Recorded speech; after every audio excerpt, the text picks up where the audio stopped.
Assalamu alaikum yan uwa, barkanku da kasancewa da wannan channel tamu ta Abdul1 TV. Kada ku manta, idan yau ne zuwan ku na farko, ku daure ku danna mana alamar subscribe, ku danna ƙararrawar sanarwa yadda za ku dinga samun sakonnin mu da zarar mun dora.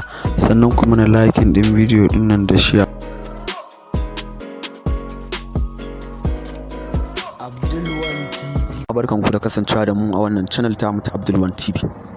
Insha Allah a bidiyo na gobe da za mu kawo, muna so mu kawo muku wata hanya da zaka samu kuɗi online ba tare da ka sa ko sisin kwaban ka ba. Ita dai wannan hanya janu ce.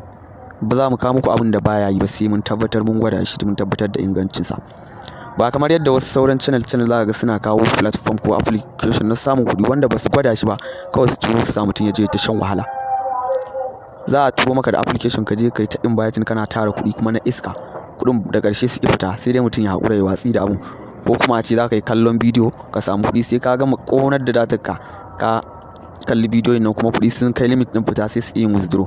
To wannan hanyar ba irin ta bace ba gaskiya. Wannan janu ce mun gwada ta, kuma in dai ka yi kuɗin ka za su fita lami lafiya. Sannan kai da kanka ma ka iya wa abokananka ka gayyace su a cikin wannan application ɗin da za mu kawo muku na gobe.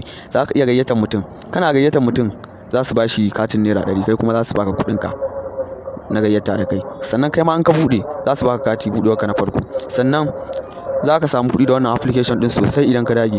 Wannan gobe za mu saki wannan application ɗin. Kada ku manta don Allah, idan ba ku yi mana subscribe ba, ku danna mana subscribe yadda ku dinga samun dukkan sakonninmu da zarar mun ɗora.